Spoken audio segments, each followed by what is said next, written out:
Welcome back to the JMC Reviews. I'm Jake. And I'm Marlin. AKA Guy. And beginning of summer, everybody. Drums, please! Put your car on cruise and lay back, cause it's summertime.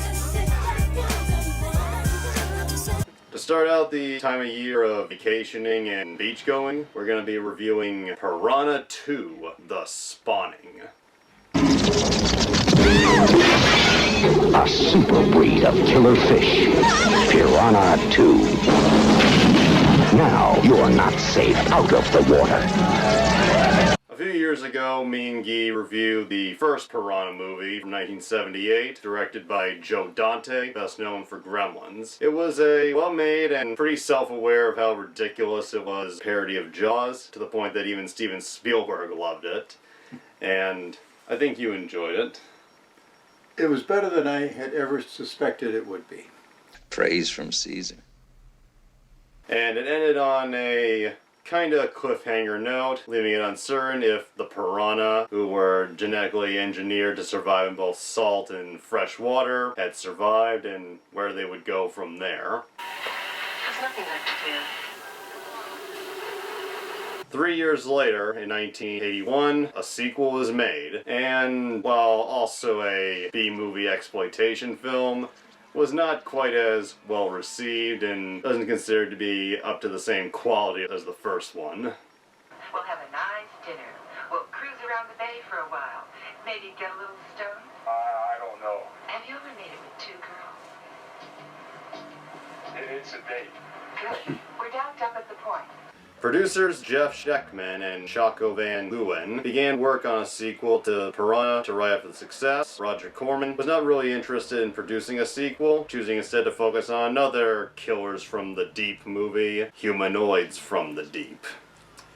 Man is the endangered species and woman the ultimate prize. Why the girls?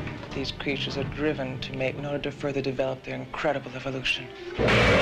Anywhere you run, they will find you. Schmeckman and Lewin purchased the sequel rights and began to work. The producers got financing after striking a deal with Oviedo G. Assonitis, a Greco-Italian filmmaker known for several low-budget cash-in films aimed at the American import market. It'll make money. And that, my friend, is what we are all about.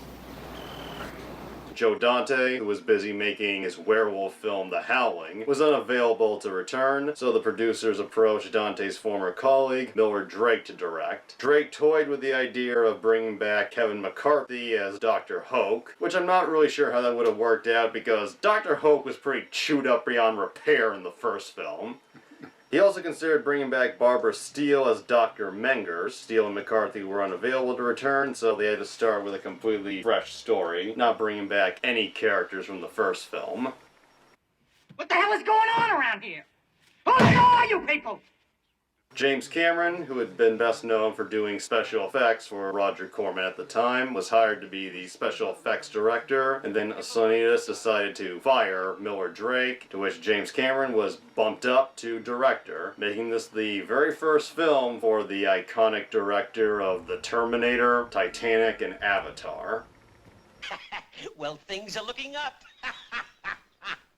Piranha II: The Spawning takes place at a Caribbean beach resort known as Hotel Elysium, crawling with horny older women, dentists, asshole cops, diving instructors, dynamite fishermen, and money-hungry hotel owners that make the mayor from Jaws look huggable.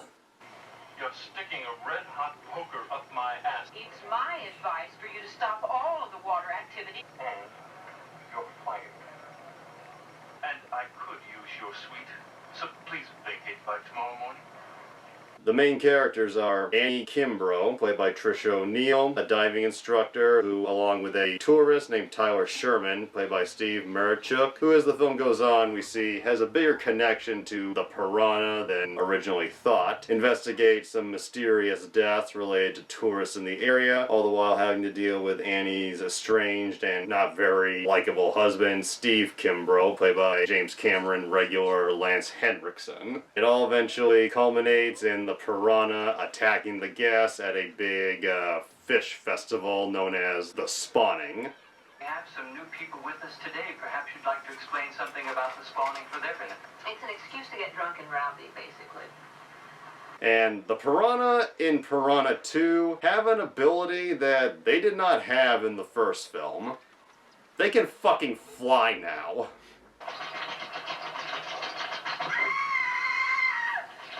And not only can they fly, they can live out of water. They can live concealed in a corpse out of water. When they want to get out of the corpse, they don't even seem to fly out. They just seem to jump out into the air and begin to fly. Yeah. It's amazing. Whoa. And when they're flying, they're jumping fish. And they can survive out of water inside a dead body for several hours. That's one strong fish. It's like Zombie 3 with the killing birds, but piranhas. And we get this funny little flapping sound effect whenever they fly in for the kill. Leading to some reasonably well done, gruesome, gnawing deaths. I guess they were well done, but you never once saw like somebody had captured a dead one of these things and got a close look at it. You saw something that they showed they had some wings and a little bit of this and a little bit of that. And so that was kind of a failure. You never really got a sense of what this thing really was. On the picture, on the tape, they show you pretty darn well what somebody thinks they look like, but you never saw this. You just saw things flying in the air that had no distinct... It's like those toy bats you buy on a stick.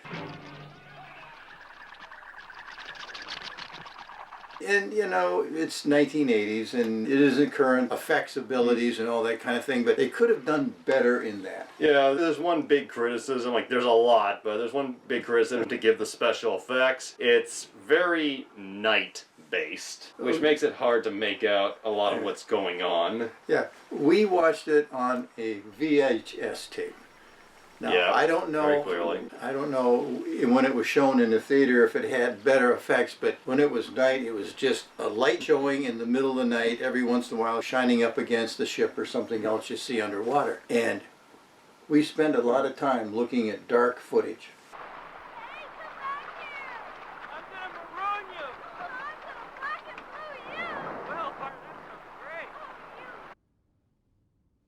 Do you see me? No, sir.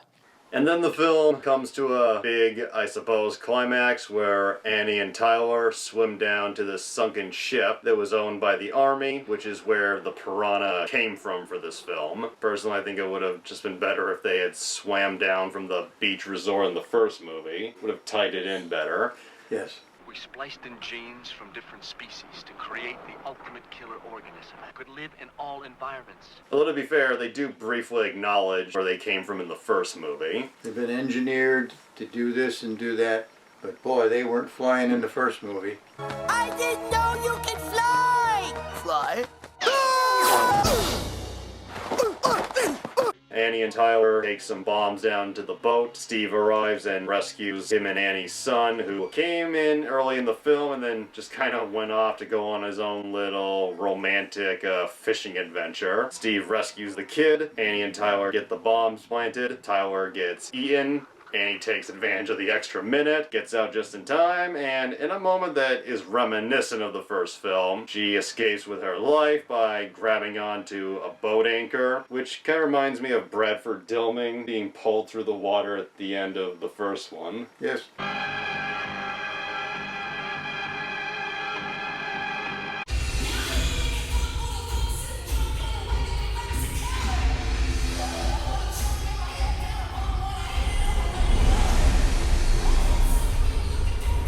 It's all Jaws and it's all Piranha 1. People want to make some money and want people on the beach, and here they come. Yeah. Dead people on the beach.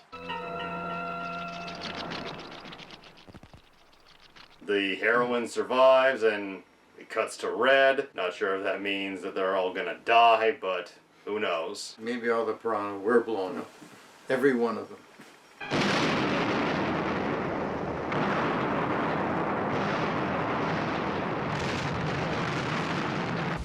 Woo! Son of a bitch! It's a simple enough story, and James Cameron, he says that even though this was technically his first directing job, he chooses to not see it as that. He prefers to list Terminator as his first real film, and a lot of that has to do with the very, very frustrating production history. First film I directed, which I got fired off of, was called Piranha II. And Filmed at a hotel resort in Jamaica, with underwater scenes filmed off of the Grand Cayman, and interior scenes filmed in Rome, because there was a lot of Italian power behind this film. And if there's anybody that knows how to do cheap cash in films, it's the fucking Italians. Okay. Well, that's the kind we're doing here. Saw, The Ring, they made millions. Ghostbusters, another fucking money machine. Made with a crew who were mostly Italian and could not speak English. James Cameron was apparently observed by a scientist who, according to many crew members, was the true person controlling the production. Probably a lot of meddling. Like kind of psychotic meddling. We think it should be this. Well, if I did that, then everything we shot doesn't match. And it makes no sense.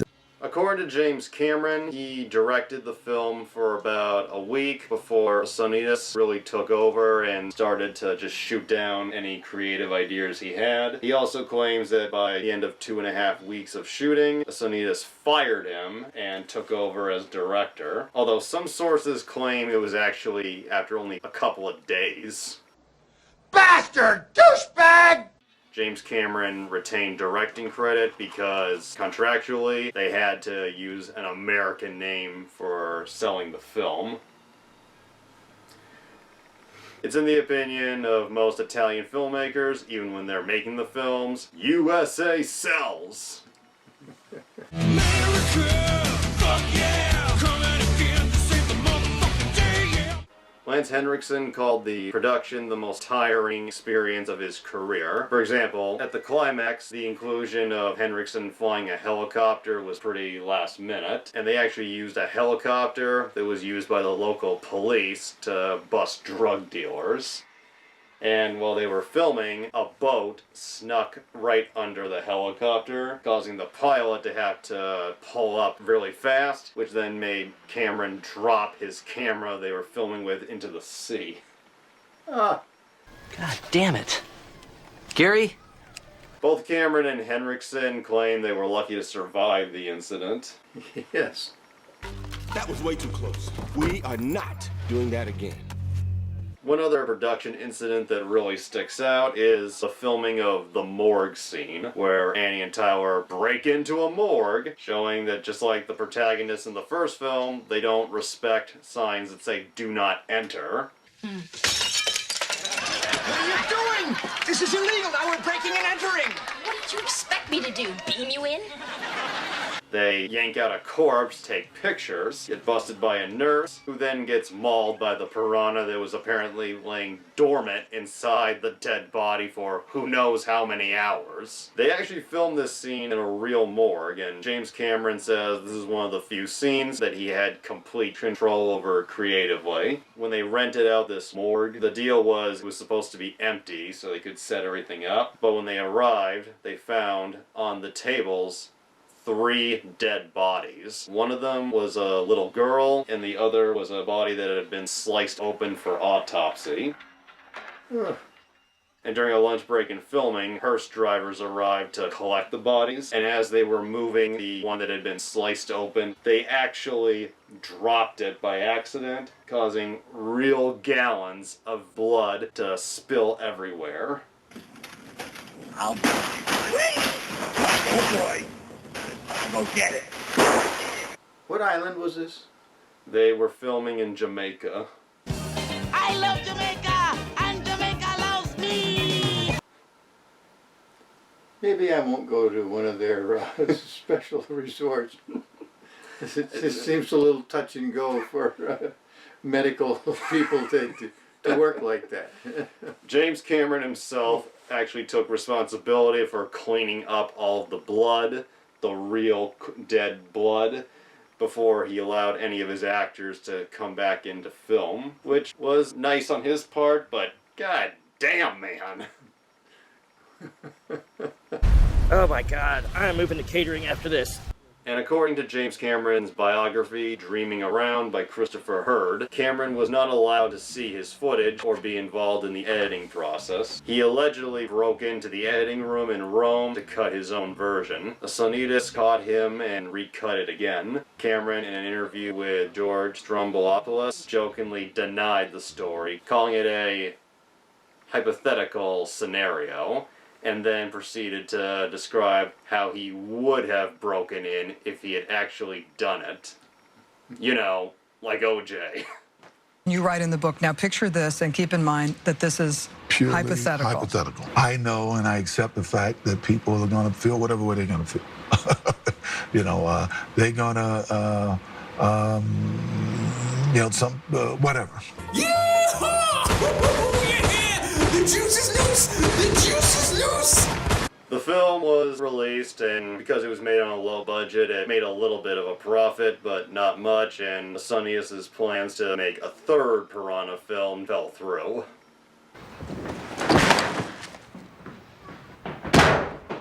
I can understand why. Now, when you talk about having different people in charge of directing, you can tell it, because sometimes Annie, she's very good, she's together, she gets along okay with everybody, and then at different times when she encounters her still current husband, but I think they're estranged, she's living at the resort, and sometimes the police officer husband is a decent guy, other times he's just a asshole. Yeah, just a raving jerk.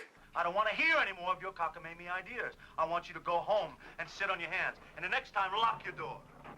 And there's no particular underlying reason for the differences in the way he projects himself. Perhaps you can explain to her how this island survives. As usual, Raoul, you're full of shit. Are you gonna be likable now? Lance Henriksen is a good character actor.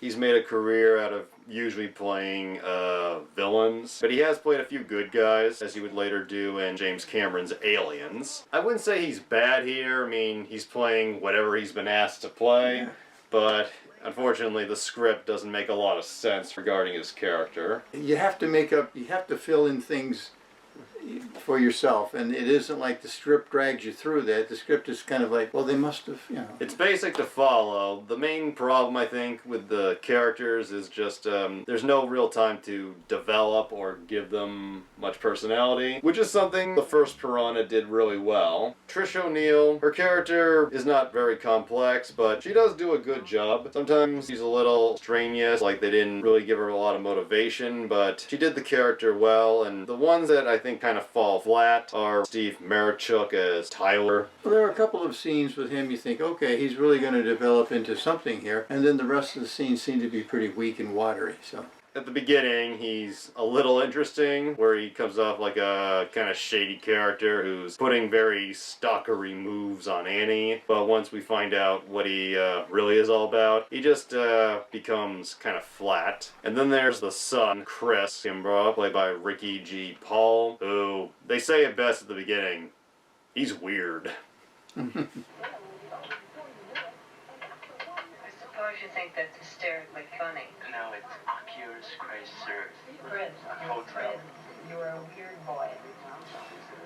That's putting it lightly.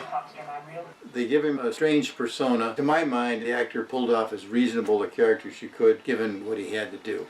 Came in with a weird fish prank on his mom, which, given the way that scene was shot, the way they were introduced, I almost thought they were lovers for a moment. Yeah, because she's not an older-looking mom, and you just don't know. I mean, it was strange. And he's really obsessed with her and his dad, which, yeah, any kid would, but the way he goes about it, it just comes off a little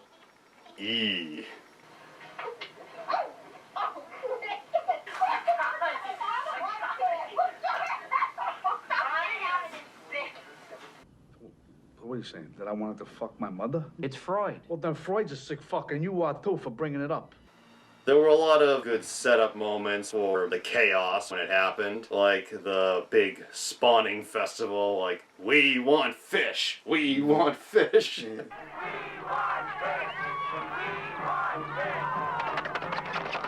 And everybody had their torches, which seemed to stimulate the piranha to come ashore.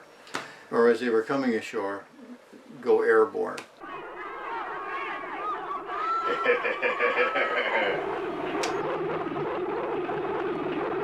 The death scene of the dynamite fisherman's son was actually the most well done death, in the sense that I was a little on edge waiting for him to die. Yeah, and it was sad because he seemed like a good kid. Now, he wasn't a central character or anything like that, but you hated to see him. All of a sudden, Fisher flying in, getting him on the neck, taking him into a, well, it was like a wash tank or something. Weird place to put the sink.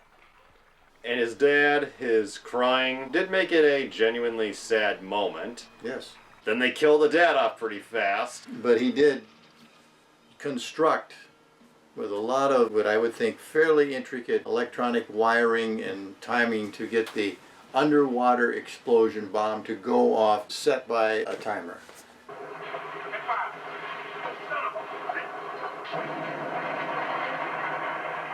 Yeah, that's smart to do with a cop.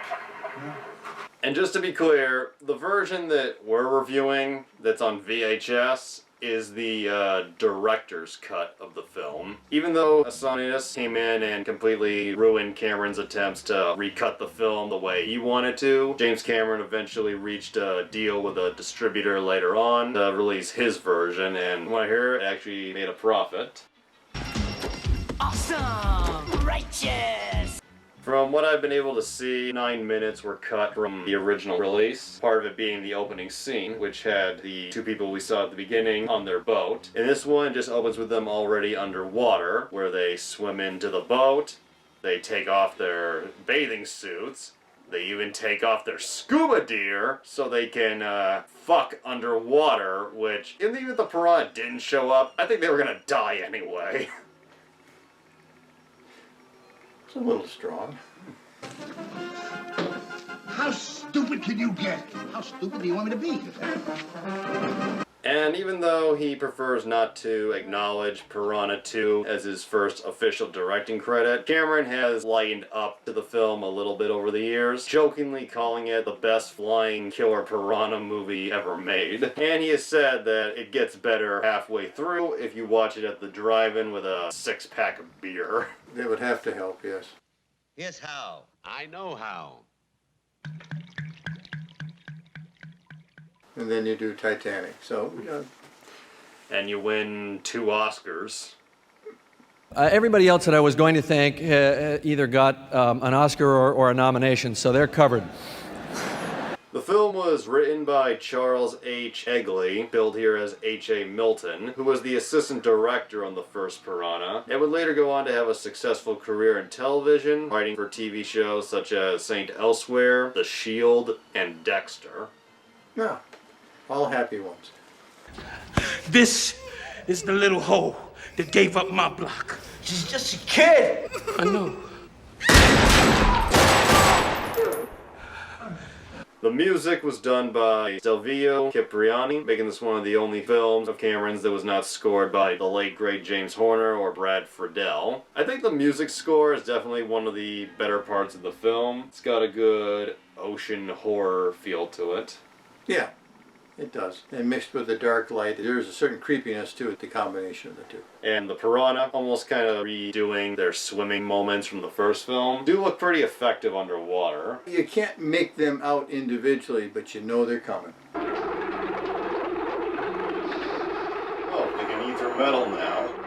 And there is 1 or 2 very kick-ass explosions, including said helicopter we mentioned earlier, which, I don't think this cop's gonna be keeping his job anytime soon.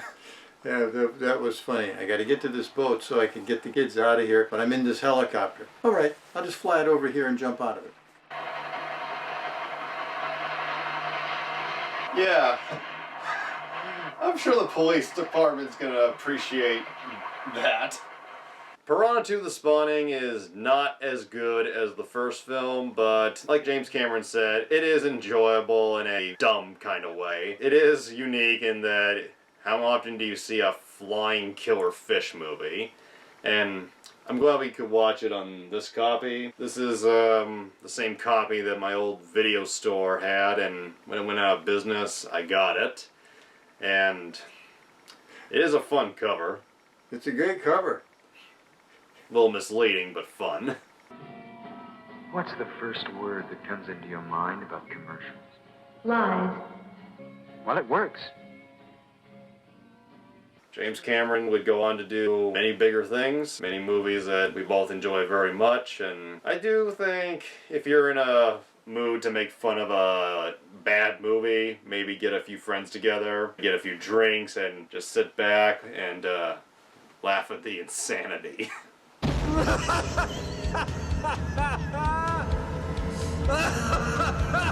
It's a good, yeah, if you're in that kind of mindset, have low expectations, and a couple beers, you'll do fine. Flying killer fish. How often do you see that? And you won't want to watch it again. Well, you won't, but I might. I definitely won't watch it as many times as the first Piranha, which is a lot better, but I might watch it once again in another 5 years. Hey, who's for rice? Would you sit down? The movie's about to start. Come here, dummy.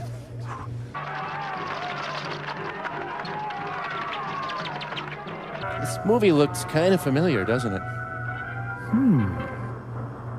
Hope you enjoyed this review. First co-review I've done this year so far. Glad to have you. And have a nice and safe summer, everybody. I will see you again soon. Soon.